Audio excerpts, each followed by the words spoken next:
Hi everyone, ఇవాళ పాలకూర తోటకూర కాంబినేషన్లో ఫ్రై చేసుకుందాం. ముందుగా స్టవ్ ఆన్ చేసుకొని ప్యాన్ పెట్టి తగినంత ఆయిల్ వేసి పోపు దినుసులు వేసి 2 చిన్నగా కట్ చేసుకున్న పచ్చిమిరపకాయలు వేసుకోవాలి.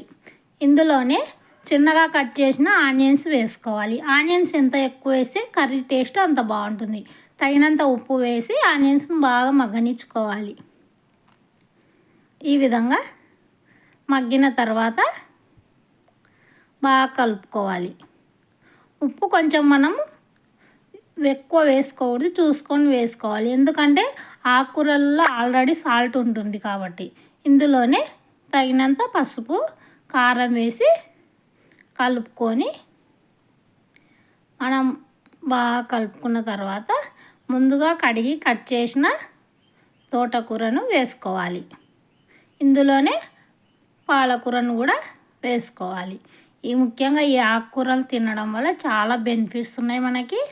ఈ పాలకూర తినడం వల్ల షుగర్ పేషెంట్స్కి మంచిది, కళ్ళు బాగా కనపడతాయి, కళ్ళకు ముఖ్యంగా మంచిది. ఈ తోటకూరలో ఉండే ఐరన్ వల్ల మనకి బ్లడ్ తక్కువ ఉన్న ఇలాగా వారానికి 3 సార్లు తింటే మనకి బ్లడ్ ఇంప్రూవ్ అవుతుంది. ఎన్నో ప్రయోజనాలు ఉన్నాయి ఆకుకూరలు తినడం వల్ల.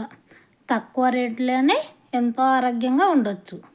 ఈ విధంగా ఆకుకూర రెడీ అయిన తర్వాత మనం రొట్టెలో కానీ చపాతీలోకి కాంబినేషన్ బాగుంటుంది, అన్నంలో కూడా బాగుంటుంది.